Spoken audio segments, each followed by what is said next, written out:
Chase Yaki, Blue Futon, out of the box, out of the wall, we have Mel Gibson, Robert Downey Jr., Air America. So let's go see. Oh, I almost had it, guys. Let's see what Air America is about, because I have not seen this cult classic. Did I just label it a cult classic? I just did.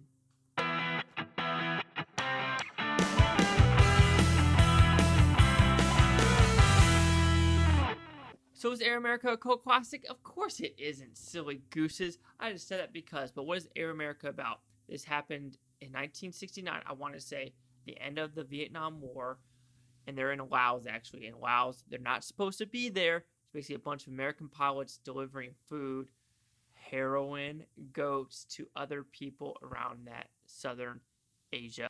Now Robert Downey Jr. is in the picture because he's an LA traffic cam, and he just had enough of his life, and he did something to revoke his pilot license. And now he shipped to South Asia to figure out what he's going to do with his life. Is he made for Air America pilots? So what I like about this movie, this is a fun movie. I think this movie flew under the radar with everything about this movie.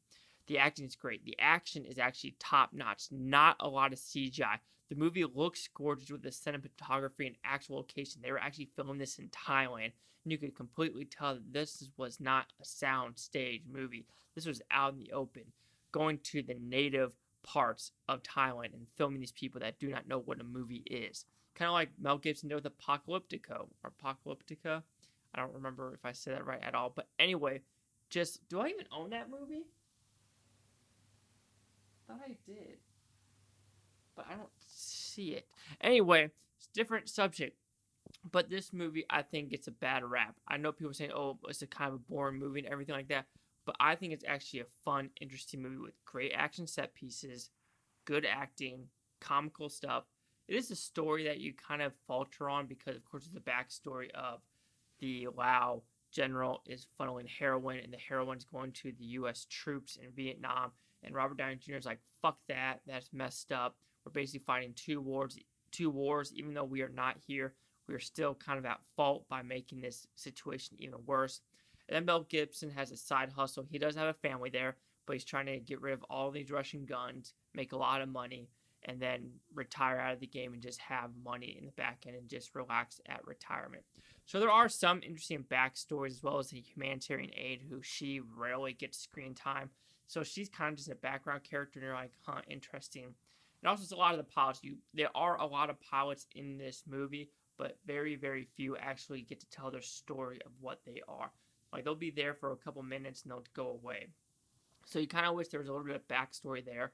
But this is kind of not really a story-driven movie. This is about the action set pieces with Robert Downey Jr. and Mel Gibson.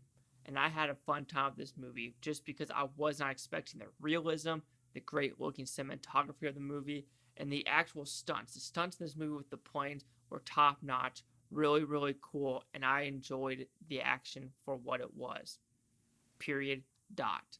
So Air America will receive a 3 out of 5 with Futon, so he goes at 60%. So let's see the Critics' News scores gave this one. Interesting. Audience score, a 35 with 48,347, and the the tomato meter, a 13% with only 15 critics, and there's no critic consensus. So that's interesting. I'm looking at the audience review scores down below. There's a lot of quotes not available for the critics, but if you go to the user scores, there are pretty decent reviews saying, hey, it's not a bad movie, it's getting a bad rap. And I have to agree, yeah, of course there's faults with this movie. It's overlong in some scenes. It kind of takes a while to actually get the story going, but when it goes and you have those awesome set pieces of action, you can't go wrong. Anyway, apparently you can, though, with some of these people. 13%, 35%, or 60%. Chase out the Blue Futon, like, comment, subscribe. One of the things about this Blue Futon Utopia, you Blue Futonians, thanks for watching. Have a great day. Some days you're just not into it. I had like a Red Bull already. I'm just, Red Bull, it does give you wings.